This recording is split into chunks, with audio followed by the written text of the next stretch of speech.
let's go and summarize what we've learned today.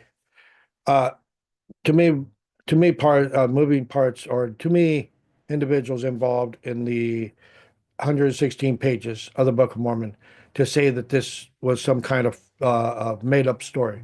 You have Lucy Harris involved in the badgering of her husband, and and Martin Harris badgering uh, uh, Joseph Smith to go to the Lord about seeking for a uh, the answer that he wanted, that he was able to take the evidence to his wife so that he could prove that this work was uh, uh, real and that he wasn't just playing games. Um, then you have the fact that they go to court, which documents the fact that there's interaction between Martin Harris and Lucy Harris, uh, who was adamantly angered by the fact that Martin was spending so much time with Joseph Smith. That means that, and then in the court of law, she has to admit that even though that she was pressing charges to uh, uh, against Joseph Smith for fraud, that she herself was compelled by the Lord in a vision to go ahead and give Joseph Smith money to help with the production of the Book of Mormon.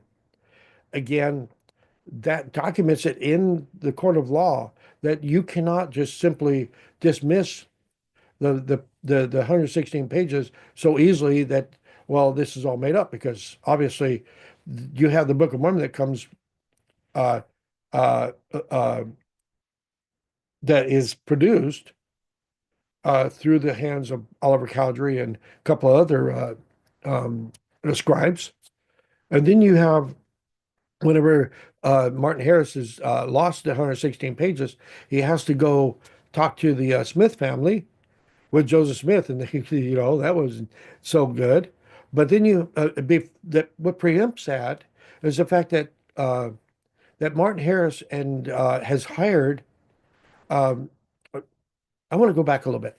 Actually, he marries his first cousin, who's a Quaker named Lucy. All right. Which is kind of weird, but she's a Quaker and she's honest. And she says at her deathbed, she says, I don't know where those papers are. I didn't take them.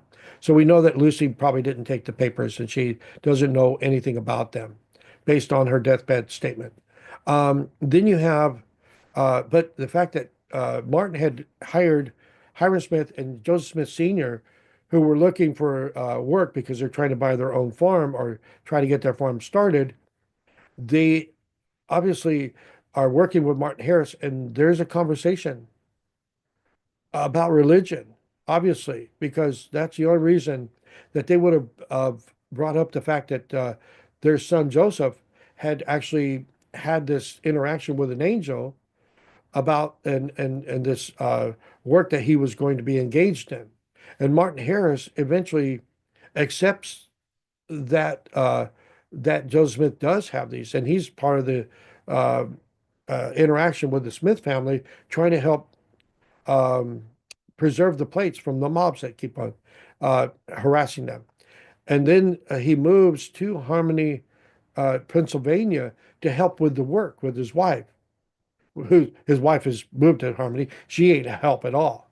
So again, all these different people that are involved in the process says, and the fact that you have the government documentation in a court of law saying that these people were interacting with each other, that you have to say that the 116 pages did exist and they're lost.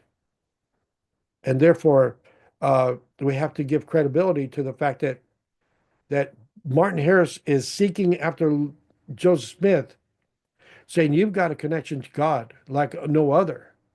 So you go to the Lord and you talk to the Lord.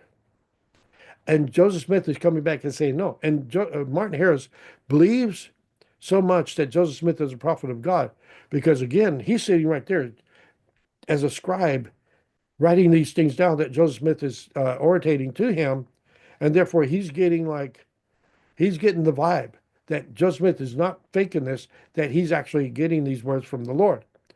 All right. So he says, go back to the Lord again, then the third time. All right. So anyway, there's evidence there, enough evidence there to say that the 116 pages uh, were did exist, and that Martin Harris trusted that Joseph Smith was a prophet of God. All right. If you want to see the rest of everything that was said in the video, it's on For the Love of God Network YouTube, and it goes for about an hour and a half. And you can join me there every day at 7 a.m. Pacific. And you guys have a great day.